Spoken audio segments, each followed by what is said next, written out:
Breakfast ആയിട്ടും ഡിന്നറായിട്ടും ഒക്കെ ഉണ്ടാക്കാൻ പറ്റിയൊരു ഐറ്റമാണ് കേട്ടോ നമ്മളിന്ന് ഉണ്ടാക്കുന്നത്, സേമിയ കൊണ്ടുള്ള ഉപ്പുമാവ്. അപ്പോൾ അതിന് വേണ്ടിയിട്ട് കുറച്ച് നെയ്യ് ഒഴിച്ചിട്ട് അതിൽ നമ്മുടെ സേമിയ ഇട്ടിട്ട് ഒന്ന് വറുത്തെടുക്കുകയാണ്. ചെറിയൊരു ബ്രൗൺ കളർ ആകുമ്പോഴത്തേനും സേമിയ നമ്മൾ വേറൊരു പാനിലോട്ട് മാറ്റുകയാണ് കേട്ടോ. എന്നിട്ട് അതേ പാനിൽ തന്നെ കുറച്ച് നെയ്യും, ആ നെയ്യ് എത്രയാണോ എടുത്തത് അതേ അളവിൽ തന്നെ കുറച്ച് എണ്ണയും കൂടെ ഒഴിച്ചിട്ട് കടുകിട്ട് പൊട്ടിക്കുകയാണ് കേട്ടോ. കടുകൊക്കെ പൊട്ടി കഴിയുമ്പോഴത്തേനും ഒരു ചെറിയ സവാള കട്ട് ചെയ്തതും ഇഞ്ചി കട്ട് ചെയ്തതും പച്ചമുളകും കൂടെ ചേർത്ത് നല്ലോണം വഴറ്റിയെടുക്കുകയാണ് കേട്ടോ.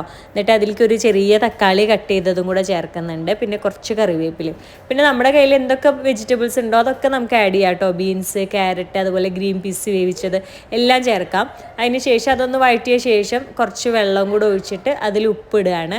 എന്നിട്ട് വെള്ളം തിളച്ച് വരുമ്പോഴത്തേനും നമ്മുടെ വറുത്ത് വെച്ച സേമിയ ഉണ്ടല്ലോ അതതിൽ ചേർത്ത് നല്ലോണം ഒന്ന് വഴറ്റി യോജിപ്പിച്ച ശേഷം ഒരു 5-6 മിനിറ്റ് ചെറിയ തീയിൽ അടച്ചു വെച്ച് വേവിച്ച് കഴിഞ്ഞാൽ നമ്മുടെ സേമിയയുടെ ഉപ്പുമാവ് റെഡി ആയിട്ടോ. ഇപ്പം ഞാൻ ആദ്യമേ കുറച്ച് നെയ്യ് അധികം ഉപയോഗിച്ച കാരണം പിന്നെ ചേർക്കുന്നില്ല. ആവശ്യമാണെന്നുണ്ടെങ്കിൽ നമ്മുടെ ഇത് വെന്ത് വരുമ്പോഴത്തേനും ഒരു സ്പൂൺ നെയ്യും കൂടെ ഒഴിച്ച് കഴിഞ്ഞ് കഴിഞ്ഞാൽ സംഭവം സെറ്റാണ്, അടിപൊളി.